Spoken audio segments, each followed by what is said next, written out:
ప్రభా. గడిచిన ఆదివారం నుంచి ఆదివారం వరకు ప్రభా నీ సజీవమైన రెక్కల చాటున మమ్మల్ని బలపరిచినందుకే, భద్రపరిచినందుకే మీకు వందనాలు. ఇంతవరకు మొదటి ప్రార్థన నుంచి ప్రభా ఈ స్తుతి ఆరాధన వరకు మీరు తోడుగా ఉన్నందుకు వందనాలు ప్రభా. ఇక మీదట కూడా నీ ఆత్మ సహాయం మాకు సమృద్ధిగా మీరు దయచేయండి ప్రభా. మీ దాసుడు ఇక్కడ నిలబడి మాట్లాడుతుండగా ప్రభా ఏడంత ఆత్మలతో మీరు ఎత్తి పట్టుకోండి ప్రభా. మీరు నాతో మాతో మాట్లాడండి స్వామి. అయా ఈ సంఘముతో మీరు మాట్లాడమని ప్రార్థిస్తున్నాము తండ్రి. సహాయం చేయండి. మిగిలిన ప్రభా అనే కార్యక్రమాల్లో కూడా మీరు తోడుగా ఉండమని ప్రార్థిస్తున్నాను తండ్రి. వచ్చిన నీ బిడ్డల బట్టి వందనాలు. నేను స్తుతించి నిన్ను ఆరాధించిన నీ బిడ్డల బట్టి నీకు వందనాలు, స్తోత్రాలు చెల్లిస్తున్నాము ప్రభా. నీ బిడ్డలను మీరు జ్ఞాపకం చేసుకోండి. ఎవరైతే హృదయపూర్వకంగా నిన్ను ఆరాధించారో, ఎవరైతే నా దేవుని ఆరాధించాలని మనస్సు కలిగి నిన్నెవరైతే స్తుతించారో ప్రతి బిడ్డను మీరు దీవించండి ప్రభా. మీరు ఆశీర్వదించండి స్వామి. దేవా మీరు మా మధ్యనున్నందుకే వందనాలు. మా మధ్యనైనా ఆత్మావసరమై మీరు వసిస్తున్నందుకే నీకు వందనాలు, స్తోత్రాలు. మా జీవితంలోనైనా ప్రభా అయ్యా ఇదిగోనైనా మా పట్ల నువ్వు చేస్తున్న కార్యాలు బట్టి నీకు స్తోత్రాలు చెల్లించుకుంటున్నాం ప్రభా. అయ్యా మమ్మల్ని ఆత్మీయంగా మీరు బలపరుస్తున్నందుకే, అయ్యా మమ్మల్ని బలపరచమని కూడా మిమ్మల్ని కోరుకుంటున్నాం ప్రభా. నీకు వందనాలు తండ్రి. ఈ ఆరాధన అంతట్లో నీ ఆత్మ సహాయం దయచేయండి తండ్రి. ఆరాధించడానికి కృపనిచ్చావు, ఆరాధించడానికి ఆయుష్నిచ్చావు. అందును బట్టి నీకు స్తోత్రాలు. నీకెంతైనా కృతజ్ఞతలే ప్రభా. నీకేమి చిరునం తీర్చలేము ప్రభా. నిన్నటి వారమే కానీ ఈనాటి వారము కాదు ప్రభా. అయినప్పటికీ నీ కేవలము నీ కృపతో ప్రభా, అయ్యా నీ వాత్సల్యముతో ప్రభా, నీ విశేషమైన కనికరము చొప్పున మమ్మల్ని మీరు జ్ఞాపకం చేసుకున్నందుకే మీకు వందనాలు, స్తోత్రాలు చెల్లించుకుంటూ హృదయపూర్వకంగా ప్రభా ఆత్మతో సత్యముతోనైనా నిన్ను ఆరాధించి కృపలోని మమ్మల్ని నడిపించమని స్తుతించి ప్రార్థించి ప్రభువైన యేసుక్రీస్తు వారి నామములో అడిగి వేడుకుంటున్నాను తండ్రి.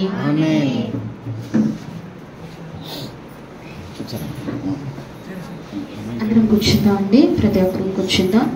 మరి మీలో ఎవరైనా సాక్ష్యం చివరిద్దాము దయించి. మరి మన మధ్యన దేవుని దాసులు ఉన్నారు. చాలా సమయం అవుతుంది కాబట్టి వాక్యంలోనికి మనం వెళ్దాం. అందరం కూడా వాక్యం శ్రద్ధగా విందాం. ఎవరు కూడా అటు ఇటు తిరగద్దు. వాక్యాన్ని మనం విందామండి. దేవుని దాసుని ప్రేమపూర్వకంగా ఆహ్వానిద్దాం. కుటుంబ పక్షాన, సంఘ పక్షాన దేవుని దాసుని పంపించిన దాసుని, వచ్చిన దాసుని బట్టి దేవునికి మహిమ ఘనత కలుగును గాక. దాసుని ప్రేమతో పిలుస్తున్నాం. ప్రభువైన యేసుక్రీస్తు వారి నామములో మరి శారద గారికి, అలాగే మీనా గారికి, వారి పిల్లలకి, అలాగే తల్లి గారికి కూడా మా ప్రత్యేకమైన వందనాలు. కూడుతున్న మీకు కూడా ప్రత్యేకమైన వందనాలు చెల్లిస్తున్నానండి. మంచిది. ఇంతవరకు ప్రభువుని ఆరాధన చేసి దేవుని నామాన్ని మహిమపరిచాం. కొన్ని నిమిషాలు దేవుని మాట మనం విని ప్రభు యొక్క శరీరంలోకి వెళదాం జాగ్రత్తగా. ఓకే.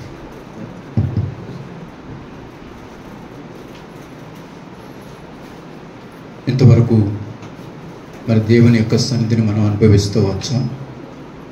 మన మధ్యన పరిశుద్ధాత్మ దేవుడు సంచరిస్తూ వచ్చారు. ఇప్పుడు అన్నిటికంటే ప్రశస్తమైన సమయాల్లోకి మనం వచ్చాం. చాలా జాగ్రత్తగా మన మాటలు వినాలి. మనం ఎన్నోసార్లు తెలుసు మనకి యెహోవా మాట ఎలా వినాలి, శ్రద్ధగా కదా. ద్వితీయోపదేశకాండం 28 మొదటి మాట మనం తీనక్కర్లేదు, చాలా అనుభవం ఉన్నటువంటి మాట. అలాగే నిర్గమకాండము 15:26లో కూడా ఒక మాట ఉంటుంది, యెహోవా వాక్కు శ్రద్ధగా వినాలని. అక్కడ ఆ మాట రాసు, యెహోవా వాక్కు శ్రద్ధగా వినాలి. రెండవది యెహోవా మాట శ్రద్ధగా వినాలి. దేవుని యొక్క వాక్కు, దేవుని యొక్క మాట శ్రద్ధగా వినాలి. ద్వితీయోపదేశకాండం 28 మొదటి మాట. కనుక మనం చాలా జాగ్రత్తగా వినాలి. దేవుని మాటలు వినేటప్పుడు మన మనస్సులో చెదిరిపోతూ ఉంటాయి. అది మన తప్పు కాదు. సాతాను మన మధ్యలోకి వచ్చి మనం పాడు చేస్తూ ఉంటాడు. అంటే మన హృదయాన్ని డైవర్ట్ చేస్తూ ఉంటాడు. కనుక మన యొక్క మనస్సు దేవుని సన్నిధిని ఉంచాలి. అలా ఉంచినప్పుడు దేవుని మాటలు మనకి అర్థమవుతాయి. కనుక కొన్ని మాటలు మనం జ్ఞాపకం చేసుకుని మరి ప్రభు యొక్క శరీరంలోకి వెళదాం జాగ్రత్తగా. దేవుని వాక్యాన్ని చాలా భయభక్తులతో వినాలి. అది మనం దృష్టిలో పెట్టుకోవాలి. అంటే మనం ఇళ్ళ దగ్గర ఉండే పరిస్థితి వేరు, ఇక్కడ ఉండే పరిస్థితి వేరు. దీనిని మనం దృష్టిలో పెట్టుకోవాలి. మనం దేవుని సన్నిధిలో ఉన్నాము అన్న తాత్పర్యాన్ని కలిగి ఉండాలి. అప్పుడు దేవుడు మనతో నేరుగా మాట్లాడతారు. ఆ మాటలు వినడం ద్వారా మనకి ఏం జరుగుతుందంటే ఆశీర్వాదం జరుగుతుంది. ఆశీర్వాదాన్ని మనం చూస్తాం. మంచిది. మొదటి తిమోతికి రాసిన పత్రిక 3వ అధ్యాయము 8వ వచనాన్ని చదువుకుందాం. చూడండి 8వ వచనాన్ని. అలాగుననే పరిచారకులు మాన్యులయుండి దిమనస్కులను మిగుల మద్యపాన శక్తులను దుర్లాభను అపేక్షించు వారినై ఉండక విశ్వాస మర్మమును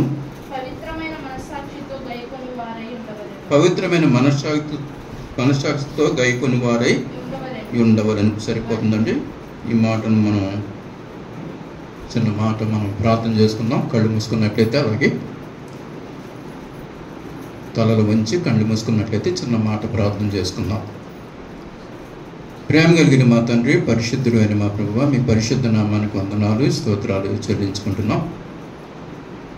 గతించిన ప్రభు దినము నుండి మరొక నూతన దినాన్ని ప్రేమించి మీరు మాకు అనుగ్రహించినందుకు వందనములు స్తోత్రములు చెల్లిస్తున్నాం మా తండ్రి. 2025వ సంవత్సరము సెప్టెంబర్ నెల 7వ దినాన్ని మీ సన్నిధిని అనుభవించడానికి మీరు ఇచ్చిన కృపను బట్టి మీకు వందనాలు. ఈ సంవత్సరం జనవరి 1వ తారీఖు నుండి సెప్టెంబర్ 7వ తారీఖు వరకు, అనగా 250వ దినములకు మమ్మల్ని నడిపించారు. అలాగే 36వ ప్రభు దినములకు నడిపించారు. మొదటి పునరుత్థాన దినము నుండి ఈ దినము వరకు మమ్మల్ని సజీవు లెక్కలుగా ఉంచి ఈ విధంగా నాయన మీ యొక్క సన్నిధిని ఆరాధన చేయడానికి మీరు మమ్మల్ని సిద్ధపరుస్తున్నందుకే మీకు వందనాలు స్తోత్రాలు చెల్లించుకుంటున్నాం. ఈ మధ్యాహ్న కాల సమయంలో నాయనమ్మ తన బ్యాంక్ కాలనీ నుండి సంఘాన్ని ప్రేమించి నాయనమ్మ ఈ సంఘముల మధ్యలోకి నన్ను నడిపించినందుకు మీకు స్తుతులు చెల్లిస్తున్నాం. ప్రయాణంలో సహాయపడినందుకు, ఆరోగ్యంలో సహాయపడినందుకు వందనాలు. సరబడినటువంటి లేఖన భాగాన్ని శక్తి కలిగిన మీ హస్తాలకు అప్పగించుకుంటున్నాం మా తండ్రి. మాతోను మీరు మాట్లాడి మీ యొక్క శరీరమునకై మమ్మల్ని సిద్ధపరచమని యేసు పరిశుద్ధ నామంలో ప్రార్థిస్తున్నాం మా తండ్రి. ఆమేన్. అందరికీ మరొకసారి వందనాలు చెల్లిస్తున్నానండి. ఈ చదవబడినటువంటి వచనంలో కొన్ని ప్రత్యేకమైన మాటలు మనకు అనిపిస్తాయి. చూడండి, ఆ మాట అలాగనే పరిచారకులు మాన్యులై ఉండి దిమనస్కులను మిగులు మద్యపాన శక్తులను దుర్లాభము అపేక్షించు వారిని ఉండక. అంటే ఇక్కడ మొదటి మాట ఏం చేస్తున్నాం అంటే, రెండవ మాటగా దిమనస్కులు అన్న మాటను మనం చూసుకోవాలి. ఇక్కడ చాలా మాటలు ఉన్నాయి. దిమనస్కులు అన్న కాడ పుట్టినోట్లో ఒక మాట రాసి ఉంది. చూడండి, అక్కడ కింద రాసి ఉంటుంది 2 నాలుకల గలవారై. 2 అనే అంకేసి అక్కడ కింద పుట్టినోట్లో ఏముంది? 2 నాలుకల గలవారై. ఇది మన యొక్క జీవితాల్లో చాలా బాగా పనిచేస్తూ వస్తుంది. ఏమన్నాయి మనకి? 2 నాలుకలు. చాలా స్పష్టంగా అక్కడ పుట్టినోట్లో మనం చూస్తాం. 2 నాలుకల గలవారు అంటే ఎవరో కాదు, మనమే. అంటే ఏ నాలుకలు మనకు ఉన్నాయి? 2 నాలుకలు. ఈ 2 నాలుకలు మనకు ఎట్లా ఉన్నాయి మనకు అర్థం కావాలంటే ఇంకా మనకు లేఖనాల ద్వారా ముందుకు వెళితే మనకు తెలుస్తుంది. జాగ్రత్తగా మనం ముందుకు వెళదాం. దయవుంచి పరిశుద్ధ లేఖనాల్లో ఈ మాట మనకు కనిపిస్తుంది. చూసుకుంటూ వెళదాం. యాకోబు రాసిన పత్రిక 3వ అధ్యాయము 6వ వచనం చదువుదాం. చూడండి, 6వ వచనం. నాలుక అగ్నియే, నాలుక మన అవయవముల్లో ఉంచబడిన పాప ప్రపంచమై సర్వ శరీరమునకు మాలిన్యము కలుగజేయచ్చు ప్రకృతి చక్రమునకు చిచ్చు పెట్టును. అది నరకము చేత చిచ్చు పెట్టబడును. మృగపక్షి సర్ప జలచరములలో ప్రతి జాతియు నరజాతి చేత చాదు కాదాలను సాధు ఆయన గాని ఏ నరుడును నాలుకను సాధు చేయ నెరడు. అది మరణకరమైన విషయంతో నిండిని ఉన్నది. అది నిరర్గళమైన దుష్టత్వమే. 9వ వచనం చదువుతాను చూడండి. దీనితో తండ్రి అయిన ప్రభువుని స్తుతింతుము, దీనితోనే దేవుని పోలికగా పుట్టిన మనుషులను శపింతు. ఇప్పుడు ఎన్ని నాలుకలు ఉన్నాయండి మనకి? అంటే ఇదే నాలుగుతో మనం ఏం చేస్తున్నాము? తండ్రి అయిన దేవుణ్ణి స్తుతిస్తున్నాం. రెండవది ఏం చేస్తున్నాం? అక్కడ మాట రాశాడు. ఏమాట అంటే చూద్దాం చూడండి. 9వ దీనితోనే తండ్రి అయిన ప్రభువుని స్తుతింతుము, దీనితోనే దేవుని పోలికగా పుట్టిన మనుషులను శపింతు. అంటే ఏమన్నా ఇప్పుడు ఎన్ని నాలుకలు ఉన్నాయి? 2 నాలుకలు ఉన్నాయి. చాలా జాగ్రత్తగా నాలుకని మనం ఆలోచన చేయాలి. ఈ మధ్యాహ్న కాల సమయంలో ఈ మాటను మనం గుర్తుపెట్టుకోవాలి. నాలుక మన యొక్క శరీరంలో ఉంచబడిన ఒక అవయవం. అది ఇదేం చేస్తుంది అన్నాడు? తండ్రి అయిన దేవుని పోలిగా పుట్టినట్టుంటే ఏం చేస్తుంది? చెప్పిస్తాం. మళ్ళీ తండ్రి అయిన దేవుని కూడా ఘనపరుస్తామని కూడా రాస్తుంది అక్కడ. 9వ వచనంలో తేటగా కనపడుతుంది. దీనితోనే తండ్రి అయిన ప్రభువుని స్తుతింతుము. తండ్రి అయిన ప్రభువుని స్తుతిస్తా వచ్చాం ఇప్పటిదాకా. దీనితో దేవుని పోలికగా పుట్టిన మనుషులను చెప్పిస్తాం. ఒక్క నోట నుండి ఆశీర్వచనమును శాపవచనమును బయలు వెళ్ళిన. ఎంత భయంకరంగా ఉంది అంటే ఇప్పుడు ఇందాక ఎన్ని నాలుకలు అని చదువుకున్నాం? 2 నాలుకలు గలవారు. ఈ నాలుకలు మనకు ఉన్నాయా? లేవని ఎవరైనా చెప్పగలమా? లేవని ఇక్కడ కూర్చున్న వారు ఎవరైనా చెప్పగలమా? మన హృదయం మీద చెయ్యేసుకుంటాం, చెప్పలేమండి. అంటే ఆ స్థాయికి మన భక్తి వెదగాలి. ఆ స్థాయికి మన భక్తిని మెరుగుపరుచుకుంటూ రావాలి. ఒకే నాలుక ఉండాలి మనకి. 2 నాలుకలు మన జీవితంలో ఉండడానికి అవకాశం లేదు. చాలా జాగ్రత్తగా విషయాలు ఆలోచన చేద్దాం. దేవుని వాక్యంలో ఈ మాట మనకు కనిపిస్తాయి. దయవించి చూడండి. ఇంకా 10వ వచనంలో చదువుతాం చూడండి. ఒక్క నోట నుండి ఆశీర్వచనము శాపవచనముని బయలు వెళ్ళును. నా సహోదరులారా ఇలాగూ ఉండకూడదు. ఎలాగ ఉండకూడదు? ఇలాగూ ఉండకూడదు. 2 నాలుకలు గలవారుగా ఉండకూడదు. అది నా సహోదరులాగా ఇలాగూ ఉండకూడదు. మరి ఎలా ఉంటున్నాం మనం? నిత్యత్వంలో ఎలా ఉంటున్నాం? దైనందిన జీవితంలో ఎలా ఉంటున్నాం? ఆలోచించాలమ్మా. నాలుక చాలా తేలిగ్గా మనం తీసుకుంటామండి. ఏది మడితే అది మాట్లాడుతూ ఉంటుంది. దానికి పెట్టుబడి లేనట్టుంటుంది. దానికి పెట్టుబడి పెట్టక్కర్లేదు. సునాయాసనంగా మాట్లాడేస్తూ ఉంటుంది. చాలా జాగ్రత్తగా విషయాలు మనం ఆలోచన చేస్తూ రావాలి. దయవించి కీర్తన గ్రంథంలో కొన్ని మాటలు మనం చూద్దాం. దయవించి చూడండి. ఈ మాటలు మనం జ్ఞాపకం చేసుకుందాం. కీర్తన గ్రంథము 52వ అధ్యాయము 2వ వచనం, 3వ వచనం, 4వ వచనం చదువుతాం చూడండి. మోసము చేయువాడా వాడిగల మంగళ కత్తి వలె నీ నాలుక నాశనం చేయని ఉద్దేశించుతున్నది. మేలు కంటే కీడు చేయుటయు, నీతి పలుకుట కంటే అబద్ధము చెప్పుటయు నీకిష్టము. కపటమైన నాలుకలు గలవాడా, అధిక నాశనకరములైన మాటలే నీకు ఇష్టం. సరిపోతుంది. చూసారా ఎంత భయంకరంగా ఇక్కడ కనిపిస్తున్నాయి మాటలు? ఎట్లా మాట్లాడుతున్నాం అనేది ఆ తీరు ఎంత బాగా రాసుకొచ్చారు కీర్తనకారుడు. చాలా చక్కగా మనకి ఇక్కడ మనకు కనిపిస్తూ ఉంది. కాబట్టి ఈ మాటలు ఎవరు రాశారంటే దావీదు గారు రాశారు ఈ మాట. చక్కటి మాట. మోసము చేయవాడ వాడికల మంగళ కత్తి వలె నీ నాలుక నాశనం చేయని ఉద్దేశిస్తున్నది. అంటే ఈ నాలుక ఏం చేస్తుందంటే ఇతరులకి నాశనం చేసే పరిస్థితులు తీసుకొస్తూ ఉంటుంది. కుటుంబాన్ని పాడు చేసుకునేది ఏదనుకున్నారు? కుటుంబం పాడేది నాలుకే. అత్తాకోడల మధ్య చిచ్చులు పెట్టేది ఈ నాలుకే. కనుక గమనించాలి ఈ ఉదయకాలం. కానీ వాడిగల మంగళ కత్తి వలె నీ నాలుక నాశనము చేయ నిర్దేశించును. మేలు కంటే కీడు చేయటయు, నీతి పలుకుట కంటే అబద్ధము చెప్పుటయే నీకు ఇష్టం. ఎంత భయంకరంగా ఉన్న ఈ మాటలు. 4వ కపటమైన నాలుక గలవాడ అధిక నాశనకరములైన మాటలే నీకు ఇష్టం. మనకు అయ్యే కోరుకుంటామండి. చాలామంది మేము మన జీవితాల్లో ఇవే మనం వీటికి ఎక్కువ ప్రాధాన్యత ఇస్తూ వస్తాం. అన్యులు వేరండి. ఒకప్పుడు అన్యులుగా ఉన్నప్పుడు మనం కూడా ఇలా మాట్లాడుకుంటూ వచ్చాం. కానీ ఇప్పుడు ఈ మాటలు ఉండడానికి అవకాశం లేదు.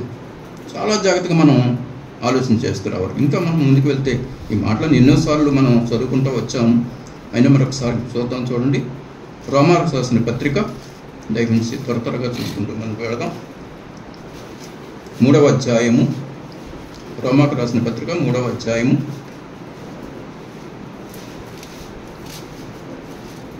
13వ వచనం చదువుతాం. చూడండి, వారి గొంతుక తెరచిన సమాధి తమ నాలుకతో మోసము చేయుదురు, వారి పెదవుల క్రింద సర్ప విషమునుంది, వారి నోటి నిండా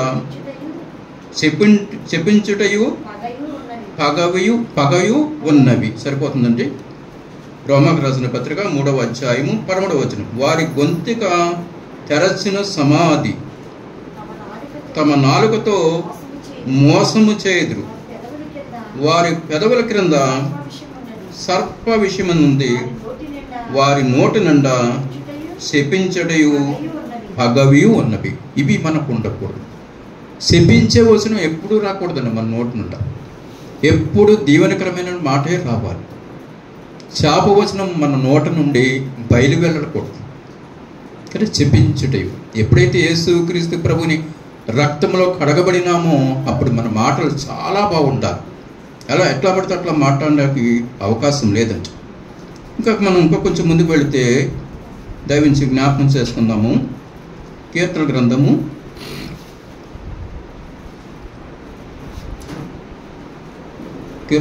140 అధ్యాయము 3వ వచనం చదువుతాం. చూడండి, పాము నాలుక వలె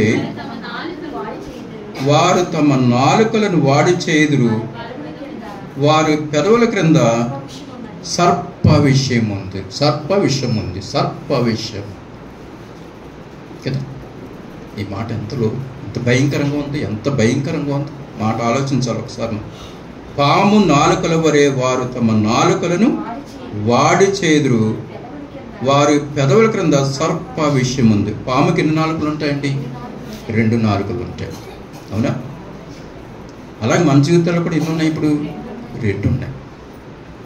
ఆ రెండిట్లో ఏది తీయాలి? ఇప్పుడు ఒక నాలుక తీసి, ఏ నాలుక తీయాలి? శపించే నాలుక తీసేయాలి. ఏ నాలుక? దూషణ మాటలు కానీ, శపించే మాటలు కానీ, ప్రతికూల మాటలు కానీ అవి రాకుండా ఆ నాలుకలు మనం తీసేయాలి. తీయగలుగుతున్నాం? మరి తీయగలుగుతున్నాం అంటే జాగ్రత్తగా ఆలోచించాలి. ఇంకా యేసు ప్రభు వారు చెప్తారు, మనకు ఎన్నోసార్లు ధ్యానం చేస్తాం. లోపల కూడా ఒకసారి జ్ఞాపకం చేసుకుందామా ఆ మాటలు. మత్తయి సువార్త 12వ అధ్యాయము 34వ వచనం.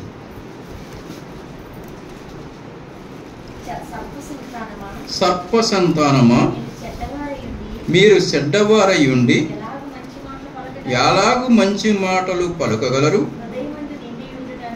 హృదయం నిండి ఉండు దానిని బట్టి నోరు మాట్లాడను కదా. సరిపోతుంది. హృదయం నిండి ఉన్న దానిని బట్టి నోరు మాట్లాడను కదా. సర్ప సంతానమా, ఎలాగూ మంచి మాటలు మాట్లాడతారు కదా. ఎంత కఠినమైన మాట ఉపయోగించారు యేసు ప్రభు వారు. సరే, ఈ ఉదయకాలం మనం ఆలోచించాలి. ఆ మాట మనకి జ్ఞాపకం చేసుకుంటాం. మత్తయి సువార్త 12:34. సర్ప సంతానమా, మీరు చెడ్డవారైండి ఎలాగూ మంచి మాటలు పలుకగలరు. హృదయం నిర్ణయాన్ని బట్టి మనం నోరు మాట్లాడుతూ వస్తుంది.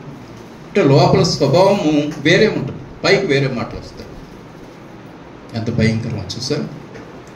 ఇంకా మనం చూస్తే మత్తయి సువార్త 23వ అధ్యాయము, మత్తయి సువార్త 23వ అధ్యాయం 33వ వచనంలో కూడా యేసు ప్రభు వారు మాట్లాడతారు. ఇక్కడ 23:33.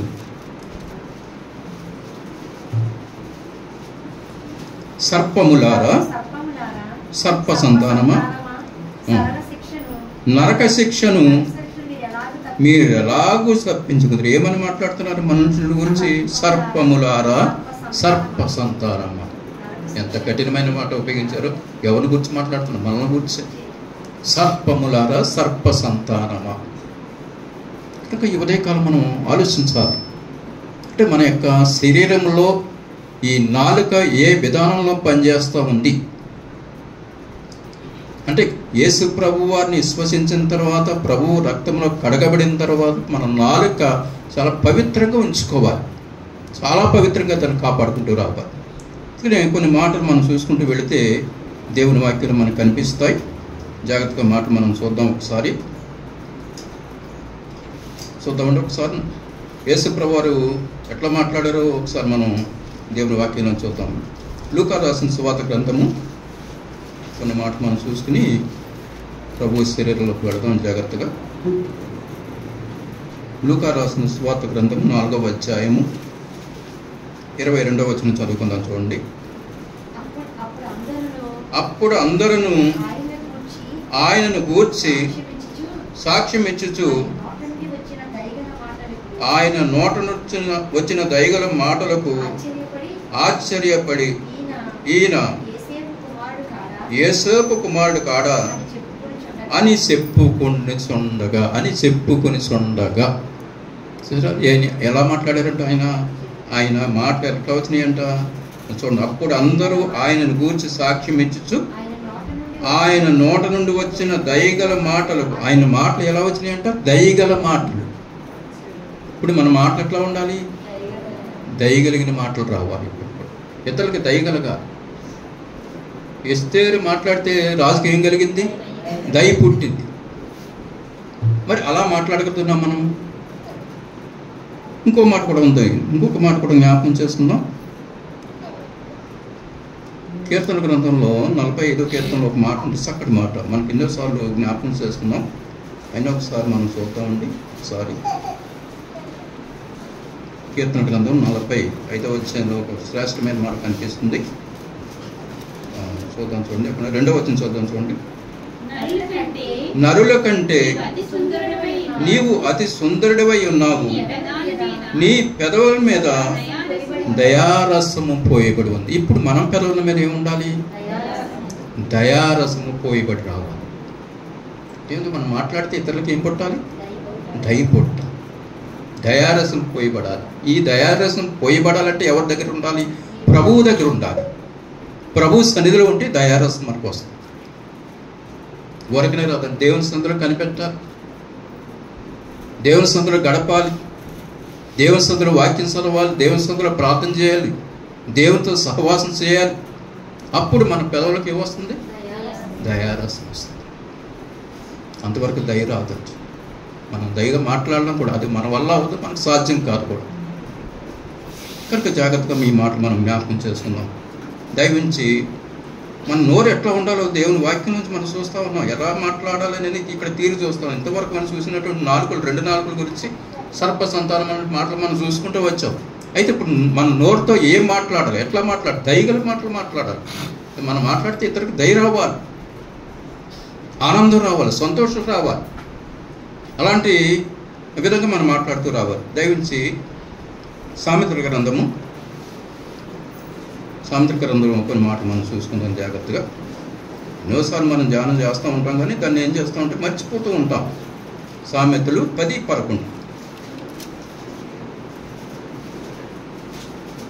సామెతలు 10:11.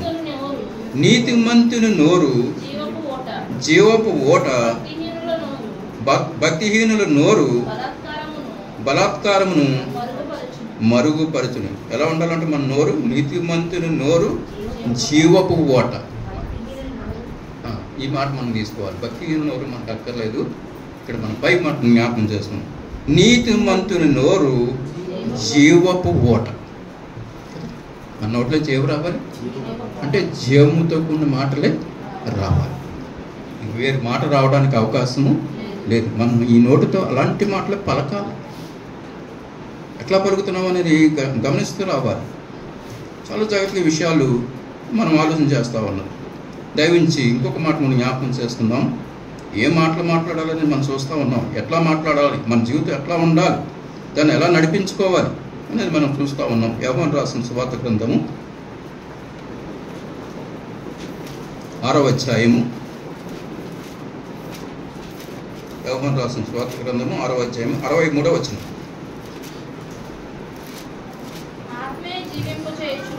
ఆత్మే జీవింపజేయుచున్నది, శరీరము శరీరము కేవలము నిష్ప్రయోజనము. కేవలం నిష్ప్రయోజనము.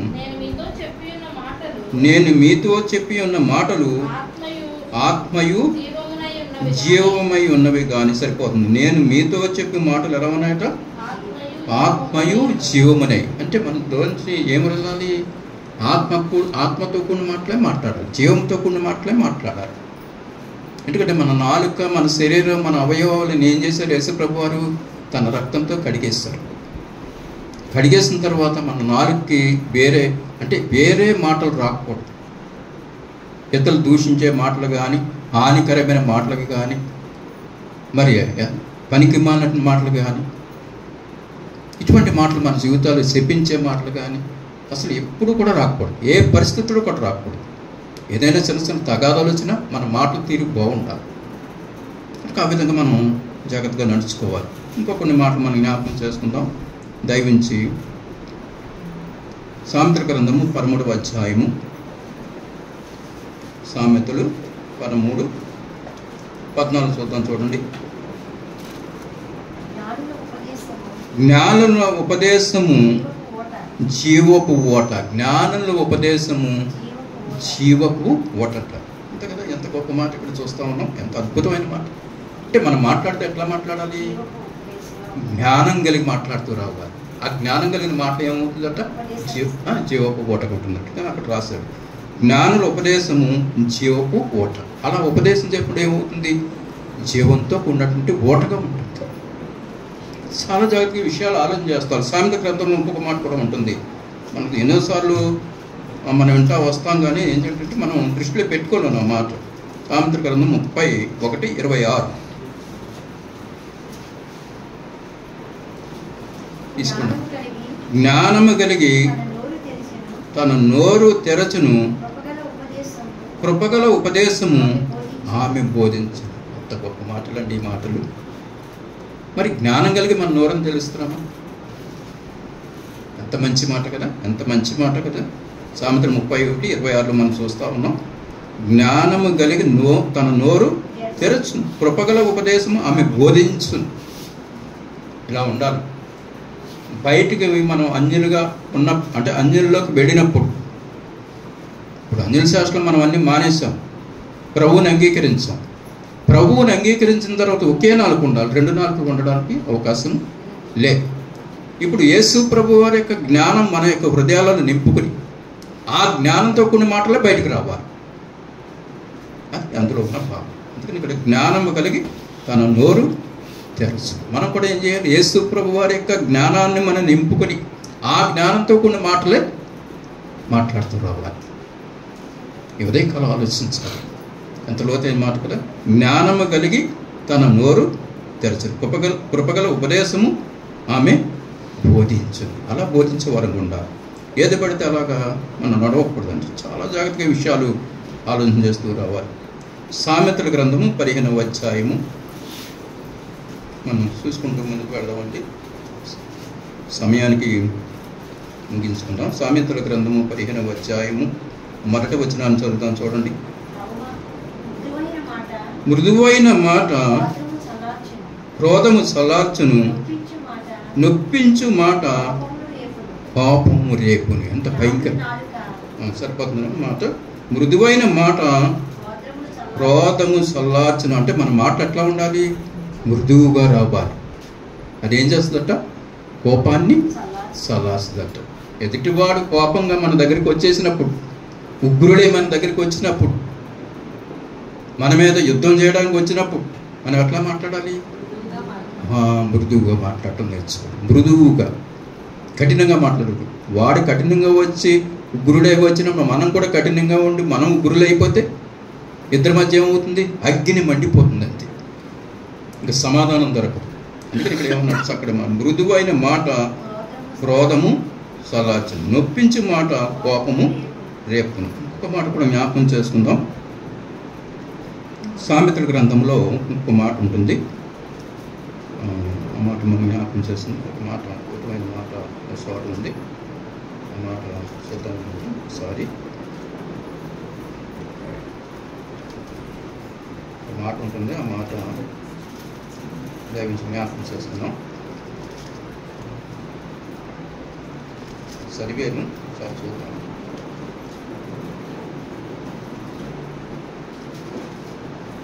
చాలా అద్భుతమైన మాట అన్నమాట. చాలాసార్లు విన్నాము.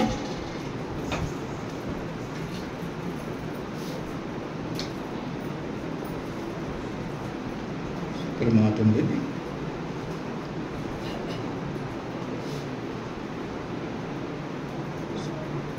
మాట ఏంటంటే చాలాసార్లు విన్నా మాట. చూడండి ఒకసారి, నాకు కొంచెం ఆనందలేదు. మాట అంటే కత్తిపోటి వంటి మాటలు మాట్లాడేవారు కలర్ అంటారు. సాంస్కృతిక గ్రంథంలో ఉంటుంది ఆ మాట. చూడండి దయగురించి చదివాను. కత్తిపోటు వంటి మాటలు పలుకువారు కలరు అనే మాట ఉంటుంది.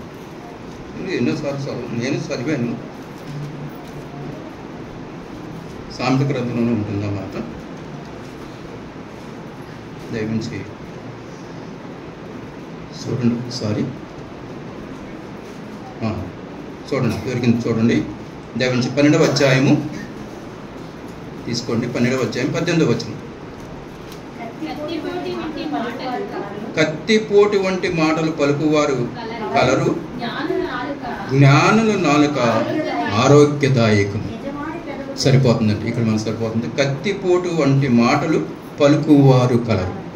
ఇక మాటలతో అచ్చసేయక, మనం కత్తెట్టి అచ్చసేయకలేదు, మాటలతోటే అచ్చసేస్తాం. అటువంటి మాటలు మనం మాట్లాడటానికి అవకాశం ఉంది కదా. కత్తిపోటు వంటి మాటలు పలుకువారు కలరు, జ్ఞానుల నాలుక ఆరోగ్యదాయకం. కనుక మనం ఇవన్నీ నేర్చుకుంటూ వెళ్తున్నాం. ఇంకొక మాట మనం ఇంకో 2 మాటలు మనం జ్ఞాపకం చేసుకుని ముందుకు పెడదాం. ఎఫెసీయులకు రాసిన పత్రిక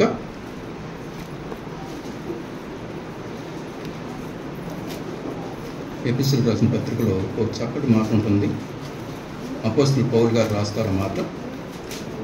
మనం లోకడ ధ్యానం చేసాము లేదో గుర్తుకి లేదు, కానీ ఆ మాట జ్ఞాపకం. 4వ అధ్యాయము, ఎఫెసీ 4వ అధ్యాయము 29వ వచనం అండి. ఎఫెసీ 4:29. ఇనువారికి మేలు కలిగినట్లు అవసరమును బట్టి క్షేమాభివృద్ధికరమైన అనుకూల వచనమే పలుకుడి, కానీ దుర్భాష ఏదైనాను మీ నోట రానియ్యకుడి. అది మాట. ఏ మాటలు మాట్లాడాలట? సరే, ఎంత మంచి మాటలు ఇక్కడ రాశారు కదా అపోస్తలుడు. వినువారికి మేలు కలిగినట్లు. ఎలాంటి మాటలు అంటే, ఇనువారికి ఏం కలగాలంటే మనం మాట్లాడితే మేలు కలగాలి. మేలు కలిగించే మాటలు మాట్లాడుతున్నామండి. మనం ప్రభువుని అంగీకరించాం కదా. ఇప్పుడు మన మాటలు ఎట్లా ఉండాలి? ఇతరులకి మేలు కలగాలి. కానీ ఇనువారికి మేలు కలిగినట్లు అవసరమును బట్టి క్షేమాభివృద్ధికరమైన అనుకూల వచనమే పలుకుడు, కానీ దుర్భాష ఏదను మీ నోట రానియకుడు. చూసారా, పరిశుద్ధ ఎంత గొప్ప మాట రాశాడు. దుర్భాష ఏదైనా మీ నోట రానియకుడు. పరిశుద్ధాత్మ దేవుడు ఎంత నొక్కి చెప్తున్నారు ఈ మాటలు చూసి. పరిశుద్ధాత్మ ఏం చేయాలంట? దుఃఖపరచుకుడు. ఈ మాటల ద్వారా దుఃఖపరిచే పరిస్థితులు మనం తీసుకురావాలి. చాలా విషయాలు మనం ఇలా నేర్చుకుంటూ వెళ్ళాలి. అంటే ఇప్పుడు ప్రభు మార్గంలోకి వచ్చాం, ప్రభు సన్నిధిలో ఉంటున్నాం, ప్రభు సన్నిధితో మనం నడుస్తున్నాం. చాలా జాగ్రత్తగా మన విషయాలు ఆలోచించి ఈ మాటల ప్రకారంగా మన జీవితాన్ని నడిపించుకోవాలి. ఇంకొక మాట మనం జ్ఞాపకం చేసుకుందాం. దయవించి ఇంకొక మాట మనం చక్కటి మాట ఇందులో కనిపిస్తుంది.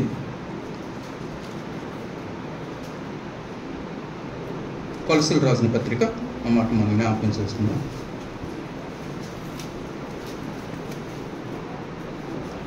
4వ అధ్యాయం 6వ వచనం చదువుదాం. చూడండి.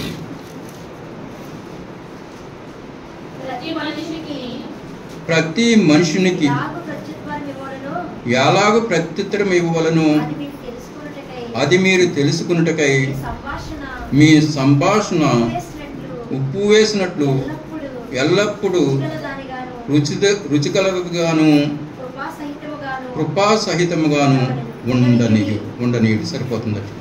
ప్రతి మనుషునికి ఎలాగ ప్రత్యుత్తరం ఇవ్వవలెనో అది మీరు తెలుసుకున్నటకై మీ సంభాషణ ఉప్పు వేసినట్లు. ఎలా ఉండాలట? ఉప్పు వేసినట్లు, ఎల్లప్పుడూ రుచికరముగా. అంటే మనం మాట్లాడితే రుచికరంగా ఉండాలి, ఇద్దరికి ఉప్పు వేసినట్టు ఉండాలి. ఉప్పు అయిన కూరలు ఎలా ఉంటాయి మనకు అందరికీ తెలుసు కదా కదా మన అందరికీ సాంబార్ కాస్తాం, అందరూ ఉప్పు అయిపోతే ఎలా ఉంటుందండి? మరి పప్పు అవి వండుతూ ఉంటాం, అందరూ ఉప్పు లేకపోతే ఎలా ఉంటుంది? సప్పగా ఉంటుంది. అలాగే మన సంభాషణ కూడా చాలా బాగుండాలి. ఇద్దరితో మాట్లాడినప్పుడు, ఇద్దరి మధ్య మాట్లాడుకున్నప్పుడు అది మాదిరిగా ఉండాలి, రుచి వచ్చేటటువంటి విధంగా ఉండాలి కదా. ప్రతి మనిషికి ఎలాగ ప్రత్యుత్తరం ఇవ్వాలనో అది మీరు తెలుసుకున్నట్టుగా మీ సంభాషణ ఉప్పు వేసినట్లు ఎల్లప్పుడూ రుచి గలదుగా ఎలా ఉండాలట? రుచి గలదు. రుచి రావాలి, మాట్లాడుకుంటూ రుచి రావాలి, ఆ టేస్ట్ రావాలి.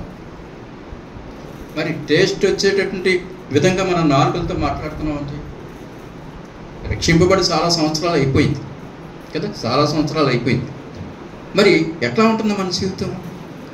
ఇంకా 2 నాలుకలు ఉంటున్నాయా? 1 నాలుక ఉంటుందా? 2 నాలుకలు అసలు ఉండడానికి వీల్లేదు, ఒకే నాలుక ఉండాలి. ఏమన్నాడు యాకోబు రాసిన పత్రికలు మనం చూసాం. ఈ నాలుక సర్వప్రపంచానికి ఏం చేస్తుంది? మాలిన్యం కలిగేస్తుంది. కొంచెం నిప్పి ఏం చేస్తుంది? మొత్తం అడివంతా కాల్చేస్తుంది. ఆ కొంచెమే చాలండి, ఆ చిన్న మాటే చాలు మన జీవితాన్ని పాడు చేస్తుంది, నాశనం చేస్తుంది. కనుక మనం పరీక్షించుకుని ప్రభు యొక్క శరీరంలోకి పెడదాం. దేవుడు కొద్ది మాటలు మన వినికిడిలో దీవించిన కాక ఆమేన్.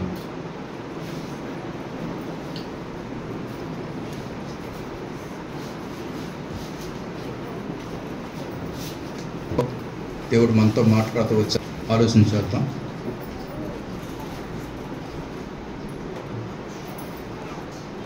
ఇంతటి చక్కటి వర్తమానం వింటూ వచ్చామండి. మొదటిగా దేవాది దేవునికి స్తుతి మహిమ ఘనత కలుగును గాక. ఇంతటి చక్కటి వర్తమానం ఇచ్చిన మన మధ్యకు వచ్చి బలను కూడా అందించిన సోదరులకి, దేవుని దాసులకి ప్రత్యేకమైన వందనాలు చెల్లిస్తున్నామండి. కుటుంబ పక్షాన, సంఘ పక్షాన మనందరం కూడా లేచి నిలబడి కానుక సమర్పించుకుని చివరగా సాక్ష్యం అందిందాం. అందరం కూర్చున్నామండి, ప్రతి ఒక్కరు కూర్చున్నాం. చక్కటి వర్తమానం ఇంతవరకు మనం వింటూ వచ్చాం. మరి పరిశుద్ధాత్మ దేవుడు మనకి ఏ మాటలు అయితే అవసరమో ఆ మాటలు విడుదల చేస్తూ వచ్చారు. ఒకవేళ మన నాలుగు నా విధంగా ఉంటే సరి చేసుకోమని దేవుడు హెచ్చరిస్తూ మన బలపరుస్తూ ఇంతవరకు మనతో మాట్లాడుతూ వచ్చిన ప్రభువుకే మహిమ కలుగును గాక. ఎవరైనా సాక్ష్యం అందించాలి అనుకుంటే సాక్ష్యాన్ని అందించండి. సాక్ష్యాన్ని బట్టి ఒకసారి దేవాది దేవునికి కృతజ్ఞతాస్తుతులు చెల్లించాలి. మరి బిడ్డలిచ్చిన సాక్ష్యాన్ని బట్టి దేవునికి మహిమ చెల్లిస్తున్నాను.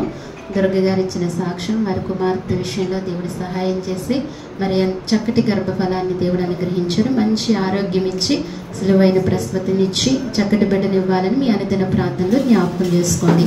మరి చంద్రమ్మ గారు ఇచ్చిన సాక్ష్యాన్ని బట్టి కూడా దేవునికి మహిమ. మరి వారి కోడల విషయంలో, వారి కుటుంబ విషయంలో దేవుడు చేసిన మేలుని బట్టి దేవునికి వందనాలు. కార్డు రావడానికి దేవుడు కృప చూపించాడు. వారి కుమారుడి కొరకు, సాయి కొరకు మీ అనుదిన ప్రాంతంలో జ్ఞాపకం చేసుకోండి. దుర్గ గారి కుమార్తె సాయి కొరకు, చంద్రమ్మ గారి కుమారుడి సాయి కొరకు మీరు ప్రార్థనలో జ్ఞాపకం చేసుకోండి. అలాగే తల్లి గంగ గారు ఇచ్చిన సాక్ష్యాన్ని బట్టి మరి వారి వేపురాలు బంగారమ్మ గారి గురించి మీ అనుదిన ప్రార్థనలో జ్ఞాపకం చేసుకోండి. దేవుడు హాస్పిటల్లో ఉన్నారు, మంచి ఆరోగ్యం ఇచ్చినట్టుగా. అలాగే గంగ గారికి కూడా మంచి ఆరోగ్యం ఇచ్చినట్లుగా మీ అనుదిన ప్రార్థనలో జ్ఞాపకం చేసుకోండి. కొన్ని దినాల క్రిందట బలహీనమయ్యారు. మరి ఆవిడ చెప్పుకోకుండా మంచిగా దేవుని సన్నిధిలో ఉత్సాహంతో వచ్చి ఆనందంగా దేవుని మహిమపరుస్తున్నారు. చాలా బలహీనమయ్యారు, హాస్పిటల్లో కూడా పెట్టారు. మరి ఆమె బలహీనత కొరకు మంచి ఆరోగ్యం దేవుడు ఇంకా అనుగ్రహించినట్లుగా మీ అనుదిన ప్రాంతంలో జ్ఞాపకం చేసుకోండి. ఎందుకంటే దేవునికి ఇచ్చి పైకి చెప్పకూడదు, కానీ ఒక కారణంతో ఆవిడ చెప్పారు. ఎలాగంటే ఇవ్వలేని పరిస్థితుల్లో దేవుడు ఇంతగా నాకు ఇచ్చారని తెలియజేయటానికి, దేవుని మహిమపరచడానికి ఆవిడ చెప్పారు. అందరిని బట్టి దేవునికి మహిమ ఘనత కలుగును గాక. అలాగే తల్లి ఇచ్చిన సాక్ష్యాన్ని బట్టి కూడా మరి వారి కుమారుడు అంటే దేవుని దాసులుగా పిలువబడుతున్న సారథి గారు నిలబడి దేవుని వాక్యం చెప్పాలని తల్లి ఆశ, అభిలాష, మనందరి ఆశ కూడా మందిరం కావాలని ఆవిడ హృదయపూర్వకమైన ఆశ. ఆ తల్లి ఆరోగ్యం కొరకు ఆ తల్లి కుమారుడు నిలబడి వాక్యం చెప్పాలని అనుదిన ప్రాంతంలో మీరు మరింతగా జ్ఞాపకం చేసుకోండి. అలాగే దేవుని దాసు ఇచ్చిన సాక్ష్యాన్ని బట్టి కూడా మరి ఉంగరం పడిపోతే అది దొరికింది. అది కేవలము దేవుని ఉచితమైన కృపే. అందును బట్టి దేవునికి మహిమ కలుగును గాక. మరి ఈ రీతిగా దేవుడు నిజంగా మన సన్నిధిలో, మన సహవాసంలో అనేకమైన మేలులు, అనేకమైన అద్భుతాలు దేవుడు చేస్తున్నారు. ఇలా చెప్పుకుంటూ పోతే సమయం సరిపోదు. అన్ని మేలులు మన జీవితంలో దేవుడు చేస్తూ వచ్చారు. ఆయన చేస్తున్నారు కానీ మనమే కృతజ్ఞత నిలుపకుండా మనం నడుస్తున్నాం. ఎంతైనా ఇది చెప్పగలిగిన తగిన మాట ఇది. ఆయన మట్టికి మన జీవితాలు ఎన్నో మేలు చేస్తున్నారు, మనమే కృతజ్ఞత నిలుపుకోలేకుండా ఉన్నాం. మరి క్రిందట వారం అద్భుతం జరిగింది, ఆశ్చర్యం జరిగింది. వచ్చిన వారందరూ, చూసిన వారందరూ కూడా మీరు గమనించి ఉండవచ్చు. ఒకవేళ తల్లి ప్రాణము పోయి ఉంటే ఏమంటారండి? ఏమని అంటారు? ఇప్పుడు దేవుని మాట కూడా, వాక్యం కూడా మనతోనే మాట్లాడింది. మనిషికి ఎన్ని నాలుకలండి? 2 నాలుకలు. ఏమంటారండి? ఒక నాలుకతో ఏమంటారు? ఆ సంఘంలోనికి వెళ్ళారు, ఆ సంఘంలో జీవం లేదు కాబట్టి అప్పుడు ప్రాణము పోయింది అని అంటారు. అయితే ఆ తల్లి సాక్ష్యం ఏమి ఇచ్చారో తెలుసా? నా ప్రాణము ఆ మందిరంలో పోయింటే గనక నేను ఇంత ధన్యురాలవునో అని ఆమె అంటున్నారు. ఆమెకి ఘనతగా ఉంటుంది. మిగిలిన వారికి ఎలా మాట్లాడతారు? పరిశుద్ధాత్మ దేవుడు మనతో ఇవాళ స్పష్టంగా మాట్లాడాడు, సూటుగా మాట్లాడాడు. కానీ ఆమెకు జీవం ఇచ్చి, జీవం గల మందిరంలోంచి జీవం ఇచ్చి ఆమె గృహానికి పంపించారు. నిజంగా వెళ్ళిపోయే ప్రాణమే వెళ్ళిపోయింది. మనందరం చూసాం. అంత ఆశ్చర్యంగా దేవుడు మళ్ళీ తిరిగి జీవాన్ని పంపించాడు. చూడండి, ప్రార్థన చేయగానే మళ్ళీ వెంటనే ప్రభు సముఖంలో నిజంగా ఇక్కడ జీవం ఉంది, దేవుని ఆత్మ ఉంది. ఎంత మాత్రం ఇక్కడ నిర్లక్ష్యం చేయొద్దు, అశ్రద్ధ చేయొద్దు. పరిశుద్ధాత్మ సంచరించే స్థలం అది గమనించండి. ఎవరైతే మనస్ఫూర్తిగా, హృదయపూర్వకంగా ఇక్కడ ఆయన ఉన్నారని అనుకుని భావించి వస్తున్నారో వారి జీవితాల్లో కార్యాలు జరుగుతున్నాయి. లేదు, రావాలి తప్పదు, మనుషుల ద్వారా లేదా దేని ద్వారా వస్తున్నారో వాళ్ళ జీవితంలో కార్యాలు జరగట్లేదండి. కార్యాలు జరుగుతాయి, కంపల్సరీగా జరుగుతాయి. మన జీవితంలో మేలు చూస్తాము. ఇది దేవుని సన్నిధిని నమ్మకంతో రండి. అనేక మందిని నడిపించండి. అనేక మంది శ్రమల్లో, కష్టాల్లో ఉన్నారు. వారందరికీ చెప్పి ప్రోత్సహించి దేవుని సన్నిధికి నడిపించండి. మరి మన మధ్యకు దేవుని దాసులు మోహనయ్య గారు రావటం మన ధన్యత. అలాగే పంపబడిన దేవుని దాసులు శ్రీపాలయ్య గారి ఆరోగ్యం కొరకు, వారి ప్రార్థన, వారి సహవాసం కొరకు, వారి కుటుంబం కొరకు, అలాగే మోహనయ్య గారి కుటుంబం కొరకు మీ అనుదిన ప్రార్థనలో జ్ఞాపకం చేసుకోండి. అలాగే ఈరోజు మనకు ప్రామావిందు జరుగుతుంది. మరి ప్రామావిందు సిద్ధపరిచిన జయమ్మ గారి కుటుంబం కొరకు మరింతగా మీరు ప్రార్థనలో జ్ఞాపకం చేసుకోవాలి. నిన్నటి దినాన్న ఆలోచిస్తున్నప్పుడు సర్లే రేపుడు నాకు నిన్నంతా బాగాలేదండి, జ్వరంతో ఉన్నాను, సర్లే రేపు బయట ఆర్డర్ ఇచ్చి నడిపిందాం అనుకున్నాడికి ఇంతలో తల్లి చాలాసార్లు ఫోన్ చేశారు. ఒకసారి కాదు, నేను పడుకుని ఉన్నాను, ఫోన్ లిఫ్ట్ చేయలేదు. చాలాసార్లు ఫోన్ చేసి అమ్మ నేను తయారు చేస్తాను, రేపు పొద్దున ప్రామావిందని చెప్పడం జరిగింది. నేను అన్నాను, వద్దమ్మా మీకు బాగాలేదు కదా, పరిస్థితి బాగాలేదు కదంటే, లేదు పరిస్థితులు బాగున్నప్పుడు కాదు, పరిస్థితి బాగాలేనప్పుడే దేవునికి ఇవ్వాలి అనేసి చాలా నమ్మకంతో, చాలా ఆశతో ఆమె సిద్ధపరచుకుని వచ్చారు. ఆమె ఒంట్లో కూడా బాగోపోయినా సిద్ధపరిచి వచ్చారు. మరి ఆమె కుటుంబం కొరకు, వారి కుటుంబం కొరకు మీ అనుదిన ప్రార్థనలో జ్ఞాపకం చేసుకోండి. అలాగే మన పెద్దల కొరకు మీ అనుదిన ప్రార్థనలు మరింతగా జ్ఞాపకం చేసుకోండి. తల్లి సావిత్రి గారి కొరకు, తల్లి సీతమ్మ గారి కొరకు, అలాగే తల్లి రూతమ్మ గారి కొరకు, తల్లి గొల్తి జయమ్మ గారి కొరకు, లీలావతమ్మ గారి కొరకు మీ అనుదిన ప్రార్థనలలో పెద్దల కొరకు ప్రార్థన చేసుకోండి. గర్భిణీ స్త్రీల కొరకు మరి ప్రత్యేకంగా జ్ఞాపకం చేసుకోండి. హారిక కొరకు, సాయి కొరకు ప్రత్యేకంగా జ్ఞాపకం చేసుకోండి. మనందరి కొరకు మీరందరూ కూడా ప్రార్థనలో జ్ఞాపకం చేసుకోండి. చివరి ప్రార్థన చేసుకుందాం, ప్రభు సన్నిధిని విడిచిపెడదాం. మరి అందరం మోకరించినట్లయితే చివరి ప్రార్థన నేను చేస్తాను. దేవుని దాసులు ఇస్తారు, మన మధ్యన ఉన్న దేవుని దాసులు ఇస్తారు.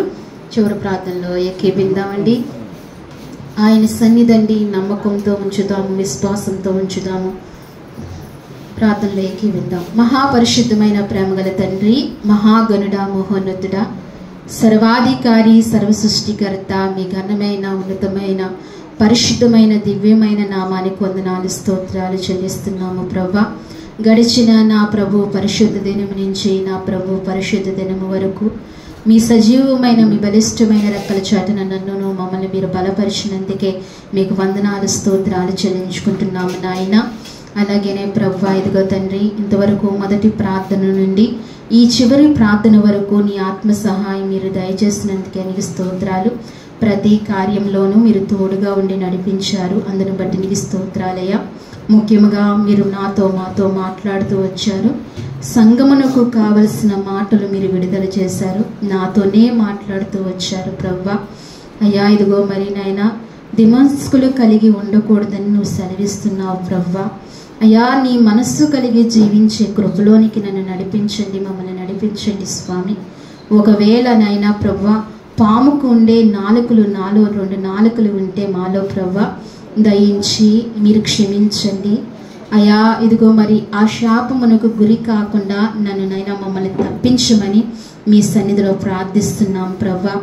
అయ్యా ఇదిగో మరి శుభవచనములు పలికే నాలుకగా అయ్యా ఇదిగో మరి యేసు మాటల వలె అయ్యా దయగలిగిన దయారసాలు మా పెదవుల నుంచి పలికే కృప మాకు అనుగ్రహించండి నాయన. స్పష్టంగా సూటిగా మా అందరితో మాట్లాడుతూ వచ్చావు స్వామి. మానవానైనా బలహీనత కలిగి అనేక చోట్ల మేము పడిపోతుంటే మీరు దయతో మమ్మల్ని క్షమించండి స్వామి. అయ్యా ఇదిగో మరి మా నాలుకను మా పెదవులను మీరు కాల్చండి. ఆనాడు యెషయా పెదవులు కాల్చినట్లుగా ఈనాడు మమ్మల్ని కూడా మీరు కాల్చి పవిత్రపరిచి నీకు ఇష్టమైన రీతిగానైనా మా మాటలు మా ప్రవర్తన మా నడవడితో ఉండటానికి సహాయం చేయమని నీ కృప మాకు అనుగ్రహించమని ప్రార్థిస్తున్నాము తండ్రి. నీకు స్తోత్రాలు. మీరు మాట్లాడినందుకు నీకు స్తోత్రాలు. మా మధ్యకు నైనా ప్రభా ఇదిగో మరి వచ్చిన దైవజనులను బట్టి నైనా అయ్యా ఇదిగో మరి మోహన్ అంకుల్ని బట్టి ప్రార్థిస్తున్నాం తండ్రి. దైవజనులకు మంచి ఆరోగ్యమును బలమును శక్తిని మీరు దయచేయండి. ఇంకనూ బహుబలముగా మీరు వాడుకోండి ప్రవ్వా. బలమిచ్చి మీరు వాడుకోండి అయ్యా. సహాయం చేయండి. ఇచ్చిన కుటుంబాన్ని ఆంటీకి కూడా మంచి ఆరోగ్యాన్ని దయచేయండి, బలము దయచేయండి, శక్తి దయచేయండి, షుగర్ నుంచి విడిపించండి, నార్మల్గా ఉండటానికి సహాయం చేయమని ప్రార్థిస్తున్నాను. ఇచ్చిన బిడ్డలను కూడా దీవించమని ప్రార్థిస్తున్నాను తండ్రి. అయ్యా మా మధ్యకు పంపించబడిన దేవుని దాసులు శ్రీపాలయ్య గారిని బట్టి మీ సన్నిధిలో ప్రార్థిస్తున్నాం. ప్రేమించి సంఘాన్ని ప్రేమించి ప్రతి నెలనైనా దాసులను పంపిస్తున్నారు ప్రవ్వా. అందుని బట్టి ఈ దాసులు మీరు జ్ఞాపకం చేసుకోండి ప్రవ్వా. ఆయనకునైనా శ్రీపాలయ్య గారు మంచి ఆరోగ్యమును బలమును శక్తిని మీరు దయచేయండి. ఇచ్చిన పరిచర్యలన్నిటిలో మీరు తోడుగా ఉండండి. ఇచ్చిన సహవాసాలు మీరు దీవించండి, ఆశీర్వదించండి. సహవాసాల్లో ఉన్న ప్రతి బిడ్డను పేరు పేరున మీరు జ్ఞాపకం చేసుకోండి. ఇచ్చిన కుటుంబాలన్నింటినీ మీరు జ్ఞాపకం చేసుకోమని ప్రార్థిస్తున్నాం తండ్రి. ఈ సమయంలో సాక్ష్యం ఇచ్చిన బిడ్డలందరినీ మీరు జ్ఞాపకం చేసుకోండి. వారి సాక్షార్థముగా వారి కుటుంబాలు మీరు దీవించి ఆశీర్వదించండి స్వామి. ఆ బిడ్డల పట్ల మంచి కృప దయచేయండి. గర్భిణీ స్త్రీలు మీరు జ్ఞాపకం చేసుకోండి. ఆర్గాన్ని బట్టి సాయిని బట్టి ప్రార్థిస్తున్నాం. మంచి ఆరోగ్యాలు బలమ శక్తిని దయచేయండి. చంద్రమ్మ గారు కుమారుడు సాయిని స్థిరపరచండి ప్రభా. కుటుంబం పట్ల బాధ్యత కలిగి బాధ్యత వహించి నడుచుకునే కృప కుమారుడికి మీరు అనుగ్రహించండి. పనుల్లోనికి వెళ్ళి ప్రభా కుటుంబాన్ని నడిపించే శక్తి సామర్థ్యత కుమారుడికి ఇమ్మని ప్రార్థిస్తున్నాను తండ్రి. అలాగే తండ్రి గంగ గారు వేపురాలు గారిని మీరు జ్ఞాపకం చేసుకోండి. బంగారమ్మ గారిని మీరు జ్ఞాపకం చేసుకోండి. మంచి ఆరోగ్యమును బలమును శక్తిని మీరు దయచేయండి స్వామి. బిడ్డను స్వస్థపరచండి ప్రవ్వా. ఆ గర్భాన్ని మీరు ముట్టుకోండి ప్రవ్వా. నీ గాయపడిన హస్తం ఉంచండి. ఆ కుటుంబానికి రక్షణ దయచేయమని ప్రార్థిస్తున్నాను తండ్రి. విశ్వాసముతో రమ్య తెలియపరిచిన ఈ ప్రార్థన విజ్ఞాపన అంతటినీ మీరు జ్ఞాపకం చేసుకోమని ప్రార్థిస్తున్నాను. మరొక పర్యాయము తండ్రి గంగారు మీరు జ్ఞాపకం చేసుకోండి ప్రభా. బిడ్డకి ఇచ్చిన ఆరోగ్యాన్ని బట్టి మీకు స్తోత్రాలు చెల్లించుకుంటున్నాను తండ్రి. బలహీనమయ్యి హాస్పిటల్లో ఉన్నప్పుడు ప్రభా నువ్వు ముట్టుకుని స్వస్థపరిచి క్షేమకరంగా గృహానికి సంఘానికి మీరు నడిపించినందుకే మీకు వందనాలు స్తోత్రాలు చెల్లించుకుంటున్నాను. బిడ్డను బట్టి నీ కృతజ్ఞత చెల్లిస్తున్నాను ప్రభా. బిడ్డ ఆశను నెరవేరుస్తున్నందుకే నీకు స్తోత్రాలు అయ్యా. నీకునైనా ప్రభా కొంచెము కూడా ఇవ్వలేని సమయాల్లో ప్రభానైనా బిడ్డను ఆశీర్వదించి తండ్రి నైనా తన ఊహకు మించి శక్తికి మించి ఇచ్చే కృపను మీరు ఇచ్చినందుకే అట్టి కృపలో నడిపించినందుకే నీకు స్తోత్రాలు. ఇచ్చిన దశమ భాగాన్ని మీరు దీవించండి, ఆశీర్వదించండి. నిరంతర ఫలితం కుటుంబం చూడటానికి బిడ్డ చూడటానికి మీరు బలపరచమని ప్రార్థిస్తున్నాను తండ్రి. అలాగే తల్లి రూతమ్మ గారు ఇచ్చిన సాక్ష్యాన్ని బట్టి స్తోత్రాలు. ఆమె హృదయ అభిలాషను మీరు తీర్చండి ప్రభా. అయ్యా ఇదిగో మరి చక్కటి మందిరాన్ని మీరు దయచేయండి. మా అందరి ఆశ ప్రభా, ఇక్కడికి చేరువచ్చిన మా అందరి ఆశ. ఇంకా అనేక మంది దైవజనులు అనేక మంది మందిరం కొరకే ప్రార్థిస్తున్నారు ప్రవ్వా. మీరు దయచేయండి తండ్రి. ఈ చిత్తానుసారంగా చక్కటి మందిరాన్ని మీరు అనుగ్రహించండి ప్రవ్వా. తన కుమారుడు ప్రభా నిలబడిన ఆయన ప్రభా వాక్య ఉపదేశము చేయాలని తల్లి ఆశపడుతుండగా ప్రభా మీరు బలపరచండి. ఆనాడు నైనా ఇదిగో మరి చేపలు పట్టుకుంటున్న పేతురుని జాలరును పిలిచి తండ్రి అయా మనుషులు పట్టే జాలరుగా చేశావు నాయనా. నీకు అసాధ్యమైనది ఏదీ లేదు, సమస్తమును సాధ్యమే. ఏమైనా చేయగలదువు ప్రవ్వా. నీవు నాయన నీ కుమారుడు పట్ల నీ నాయన ప్రభా నీ కార్యము జరిగించండి. అయ్యా ఇదిగో మరి ఆత్మీయ జ్ఞానముతో ప్రవ్వా వాక్య శక్తితో మీరు నింపి ఆత్మాభిషేకమునిచ్చి మీరు వాడుకోమని ప్రార్థిస్తున్నాను తండ్రి. ఈ భారభరితమైన పరిచర్య నీ కుమారుని మీద మీరు ఉంచుకోమని ప్రార్థిస్తున్నాను. సహాయం చేయండి ప్రభు. ఇచ్చిన బిడ్డను మీరు జ్ఞాపకం చేసుకోండి తండ్రి. నీకు స్తుతులు చెల్లిస్తున్నాను. ఇలాగా ఈ రీతిగా తండ్రి మా సంఘంలో చేస్తున్న అద్భుతాలను బట్టి ఆశ్చర్య కార్యాలు బట్టి మరొకసారి అయ్యా నీ పాదములకు నిండు మనసుతో కృతజ్ఞతాస్తుతులు చెల్లించుకుంటున్నాం ప్రభా. క్రిందటి వారము తల్లి సావిత్రమ్మ గారికి ఇచ్చిన ఆయుష్ను బట్టి వందనాలు ప్రభా. అయ్యా నీ సన్నిధిలో నీ జీవం పోసినైనా అయ్యా వారి ఇంటికి నడిపించినందుకే నీకు స్తుతులు చెల్లించుకుంటున్నాం ప్రభా. ఇంకా ప్రతి ఒక్కరిని మీరు జ్ఞాపకం చేసుకోండి. పెద్దలైన వారిని అందరినీ మీరు జ్ఞాపకం చేసుకోండి. తల్లి సావిత్రమ్మ గారికి ఆరోగ్యం, తల్లి సీతమ్మ గారికి మంచి ఆరోగ్యం, తల్లి రాయలం లక్ష్మీ గారికి మంచి ఆరోగ్యం, అయ్యా తల్లి రూతమ్మ గారికి మంచి ఆరోగ్యం, తల్లి గొల్తి జయమ్మ గారికి మంచి ఆరోగ్యము, తల్లి లీలావతి గారికి మంచి ఆరోగ్యము. ఇలాగా అయ్యా పెద్దవారి అందరికీ అయ్యా జయలక్ష్మి గారికి మంచి ఆరోగ్యము మీరు దయచేయండి. పెద్దలకు మంచి ఆరోగ్యం దయచేయమని ప్రార్థిస్తున్నాం. బలహీనలు బలపరచండి, ఆరోగ్యం దయచేయండి, శక్తితో మీరు నింపండి, గొప్ప కృప దయచేయండి. అలాగే సుబ్బారావు గారికి వారి భార్య గారికి కూడా మంచి ఆరోగ్యాన్ని మీరు దయచేయమని ప్రార్థిస్తున్నాం. షుగరు బీపీ వ్యాధులతో బాధపడుతున్న వారికి మంచి స్వస్థత దయచేయండి. ఇంకా ఏ బలహీనతతో బాధపడుతున్న వారికి స్వస్థతలు దయచేయండి, గొప్ప కృప ఇమ్మని ప్రార్థిస్తున్నాం. తండ్రి సత్యనారాయణ గారిని కూడా బలపరచండి, జ్ఞాపకం చేసుకోండి ప్రభా. కృప దయచేయండి ప్రభా. దూర ప్రాంతం నుంచి వచ్చిన కుమారుడు అయ్యా నాగూరును బట్టి ప్రార్థిస్తున్నాం. కుమారుడు ప్రయాణంలో కూడా మీరు తోడుగా ఉండి నడిపించండి స్వామి. నీకు స్తోత్రాలు. అయ్యా మా సంఘ ప్రియులు బిడ్డలందరినీ జ్ఞాపకం చేసుకోండి.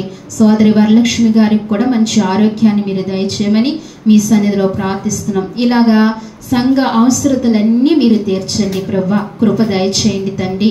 బిడ్డలను బాలపరచండి, దీవించండి, ఆశీర్వదించండి, నడిపించండి స్వామి. ఈరోజు తండ్రి నాయన ప్రామావిందు జరిపించిన తండ్రి జయమ్మ గారి కుటుంబాన్ని బట్టి మీ సన్నిధిలో ప్రార్థిస్తున్నాం. కష్టతరంలో కష్టమైన పరిస్థితుల్లో ప్రవ్వా పరిచర్యకు చేయూతనిచ్చి ప్రవ్వా అయా పరిశుద్ధులకు ప్రేమావిందు చేయాలనే ఆశతో ప్రవ్వా గొప్ప విశ్వాసంతో నమ్మకంతో ఆయా గొప్ప ప్రేమతో బిడ్డలు సిద్ధపరిచిన ఆహారమును మీరు జ్ఞాపకం చేసుకోండి. అయా బలపరిచిన తండ్రి వారి కుటుంబాన్ని నిండారుగా దీవించి ఆశీర్వదించి వారి అక్కర్ల అవసరతలు తీర్చి అయా ఆశీర్వదించమని మీ సన్నిధిలో ప్రార్థిస్తున్నాం. ఇంకా ఎవరి కొరకైనా ఎటుల కొరకైనా దేని కొరకైనా మరిచుంటే మీరు మరిచే దేవుడు కాదు ప్రవ్వా. సమస్తమును జ్ఞాపకం చేసుకునే దేవుడు, కృప చూపించే దేవుడు. అందరినీ మీరు జ్ఞాపకం చేసుకోండి.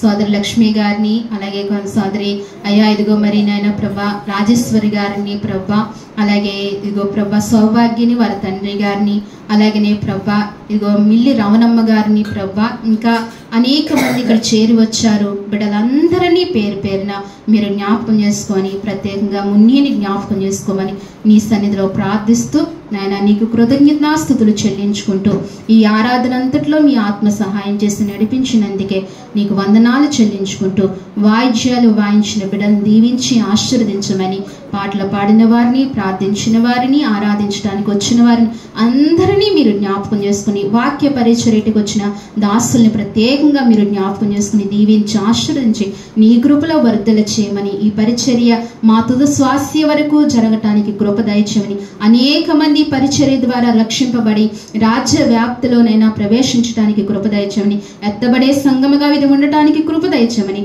స్తుతించి ప్రార్థించి మా ప్రియ రక్షకుడైన యేసుక్రీస్తు వారి నామంలో అడిగి వేడుకుంటున్నాను తండ్రి. మన తండ్రి అయిన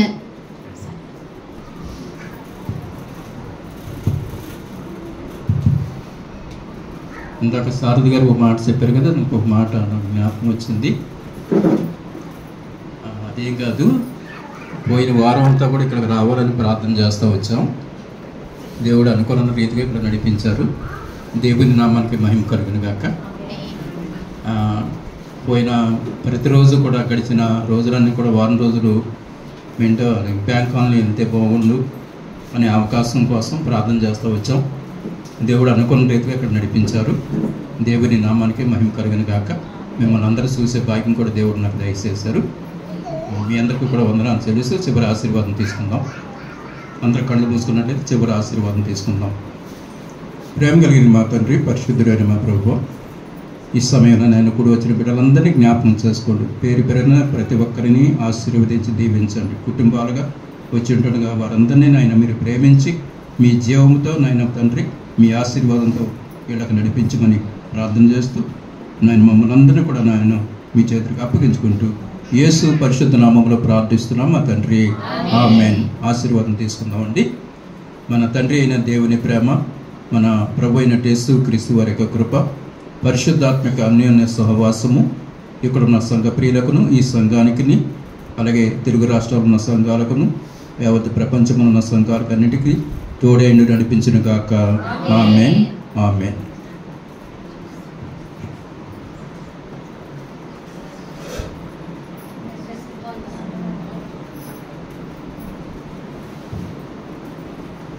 మీ అందరినీ దేవుడు దీవించి ఆశీర్వదించును గాక.